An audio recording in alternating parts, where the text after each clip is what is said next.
Il y a bien longtemps, dans les terres rouges du Saloum, un petit village oublié du monde vivait au rythme du soleil, des tambours et des troupeaux.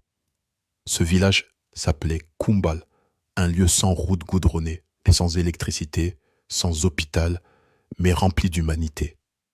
Dans ce village vivait Samba, un garçon aux yeux vifs, à la peau sombre et aux pieds nus, qui courait derrière les chèvres comme on court après un rêve. Samba était le fils de Yoro, un berger connu pour sa sagesse silencieuse et ses troupeaux fiers. Tous les matins, père et fils emmenaient les bêtes jusqu'aux collines, là où le vent chantait dans les herbes sèches. Mais Samba, lui, avait un secret. À l'ombre d'un arbre, pendant que les chèvres broutaient, il sortait un vieux cahier déchiré, trouvé dans les affaires d'un cousin parti à la ville. À l'intérieur, il avait copié les mots qu'il entendait à la radio: antibiotiques, bactéries, opération, urgence. Il ne savait pas tout comprendre, mais il rêvait. Un jour, moi aussi je porterai une blouse blanche. Moi aussi, je sauverai des vies. Un soir de saison sèche, sa petite sœur, Ndeye, tomba gravement malade. Elle tremblait de fièvre, les yeux révulsés. Il n'y avait pas de centre de santé, pas de voiture, pas d'ambulance. Son père attela une charrette et parcourut 30 kilomètres de piste. Mais c'était trop tard. Ndeye mourut dans les bras de leur mère.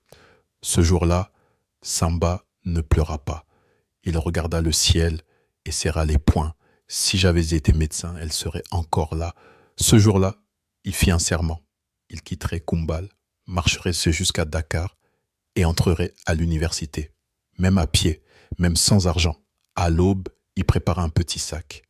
Il glissa son cahier, un chapelet que sa grand-mère lui avait donné, une gourde d'eau et une paire de sandales de plastique trouées. Il déposa une lettre sur le pilon de bois. Maman, je vais marcher jusqu'à mon rêve. Pardon de partir sans vous le dire. Je reviendrai médecin. Et il partit, seul, à pied, vers la capitale. Le soleil brûlait sa nuque, la poussière collait à sa peau. À chaque village, on se moquait de lui. Où vas-tu comme ça, petit fou? Dakar, et tu crois qu'ils t'attendent là-bas?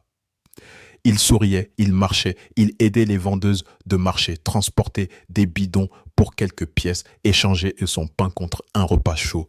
À Fatigue, il dormit dans la cour d'une mosquée. À Kaolack, il fut réveillé par les cris d'un coq et les rires d'enfants. À Thiès, il s'écroula de fatigue, mais une vieille femme lui donna du bissap et un pagne sec. Chaque soir, il récitait à voix basse ses leçons. Le cœur a 4 cavités, la rate est à gauche. Le sang transporte l'oxygène.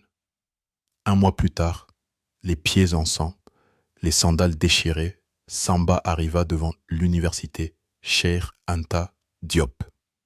Des centaines de jeunes habillés proprement portaient des dossiers neufs, accompagnés par leurs parents. Lui, seul, poussiéreux, timide.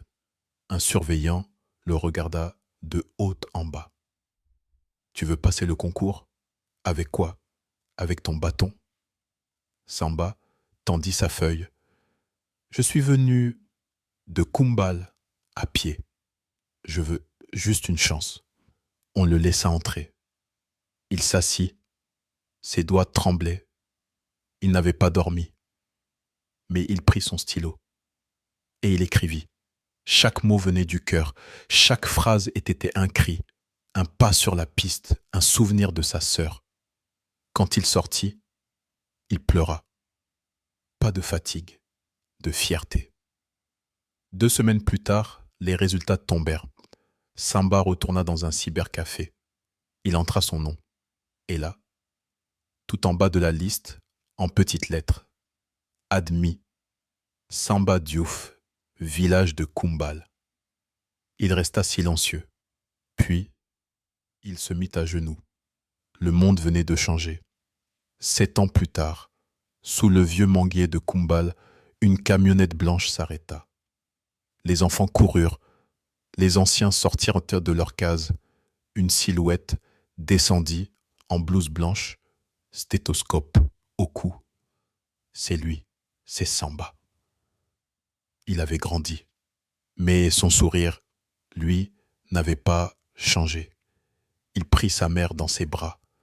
Ses yeux étaient nés pleins de larmes et il planta un panneau devant la nouvelle case de soins. Ici, on soignait avec le cœur, même les rêves venus à pied. Même né dans la poussière, un rêve peut devenir lumière. Ce n'est pas d'où tu viens qui compte, mais jusque où tu es prêt à marcher.